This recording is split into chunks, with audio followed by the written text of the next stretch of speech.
Hey guys, welcome back to your Apple Update. I'm your host, John Sherrod, and today we've got some interesting things to talk about because we're starting to get some of our first leaks about what to expect from iOS 13, which Apple should be announcing this summer at WWDC, their Worldwide Developers Conference. That's always the annual time of year where Apple makes announcements regarding its operating systems. And iOS 13, iOS is a big part of what Apple does these days. That's the operating system that runs on your iPhone, your iPod Touch, your iPad.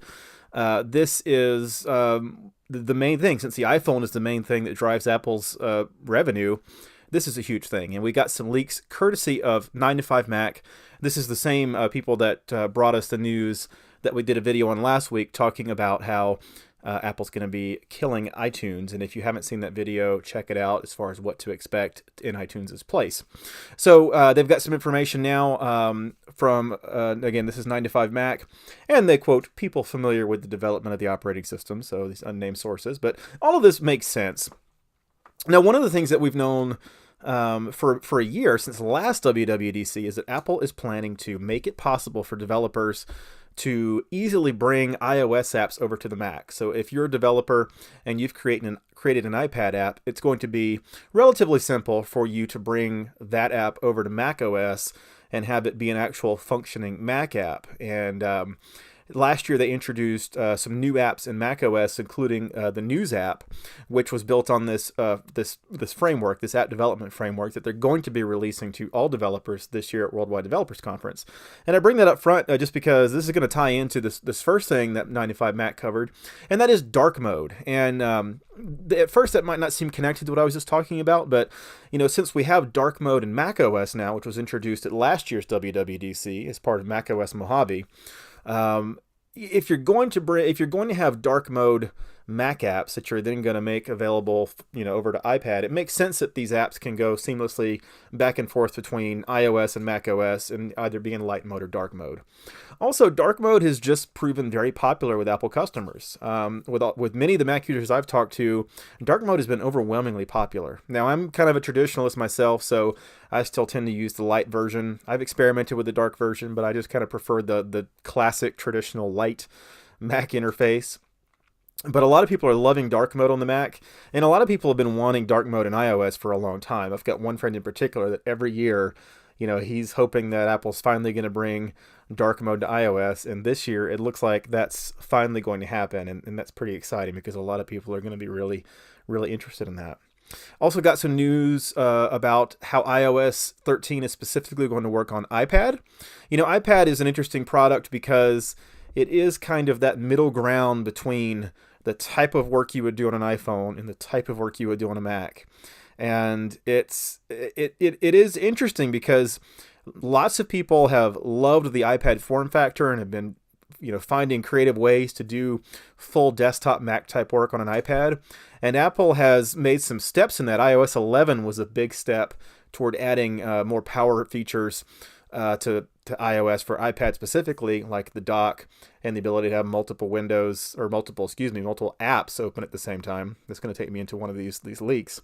But there's still some work to be done there. Sometimes trying to do productivity work on an iPad is like trying to run in the surf at the beach. If you're trying to run in waist deep water, it makes it difficult to do that. And we want to be able to use an iPad as much as for a desktop replacement as possible.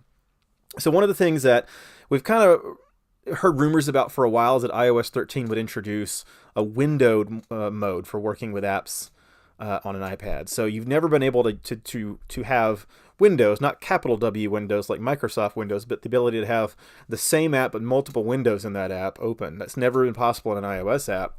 And now it sounds like that might finally be coming.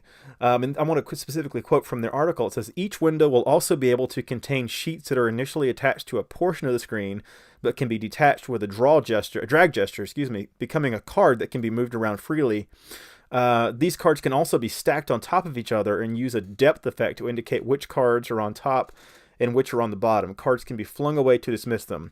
And that's interesting if this is actually the way it's going to be, because I've been wondering, well, how exactly would multiple windows work? Because, on the Mac desktop, you've got the dock at the bottom of the screen, and you've got the menu bar at the top, and you've got the desktop. And you can have windows on top of each other floating around this desktop, and you don't really have a desktop in that way in iOS, you have the home screen, but apps are always full screen, so you're never seeing, part of the desktop and part of an app window. It's you're in one place or the other.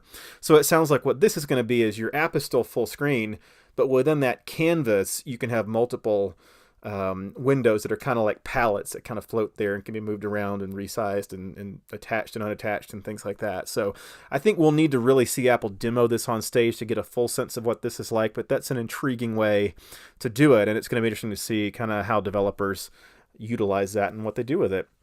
It also says that there's going to be a new standard undo gesture, and this is an interesting thing. This has been kind of a topic of discussion about the limitations or the, maybe ways that Apple hasn't excelled in user interface design, and that's with the undo button. Now, if you remember, even certain things that are very familiar to us from a desktop Mac or Windows experience, like copy and paste, took a long time to come over to the iPhone. I believe it was iOS 3 that introduced, copy and paste, and just figuring out a way to select that in a way that felt native to iOS and what that experience is like. It took Apple a little while to get that. And undo is one of those things where for years, the way that you undo, and you may or may not know this, some of you may not know this, but on an iPhone, if you're going to undo, like if you type something and you want to undo that typing, you actually shake the iPhone and a little dialog comes up and asks you if you want to undo that, and you can undo that. And the big criticism of that is it's not a super discoverable tool. I mean, it's kind of like if you're going to have a keyboard shortcut on the Mac to something, well, you need to have a visual way of getting to that. So, if you're going to use Command-C to copy on the Mac keyboard, well, that's a shortcut to going up to the Edit menu and selecting copy from that menu. So, whereas undo on the iPhone, there's basically just a shortcut, but no, easily discover visual way of doing that.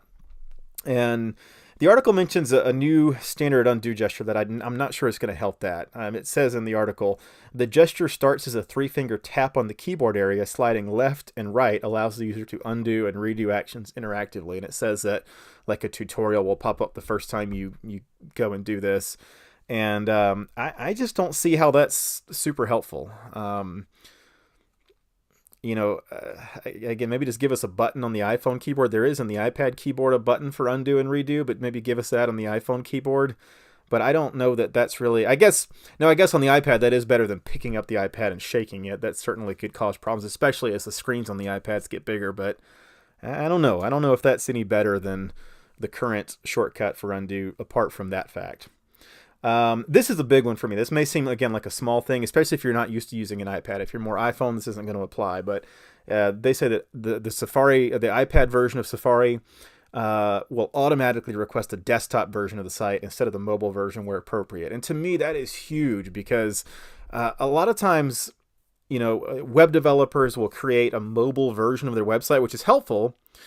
But a lot of times, websites aren't super intelligent about whether you're viewing their page from an iPhone or an iPad. It just sees it as coming from iOS mobile Safari. And so you're on this big 12.9-inch iPad screen, and it's giving you the mobile iPhone version of the web page.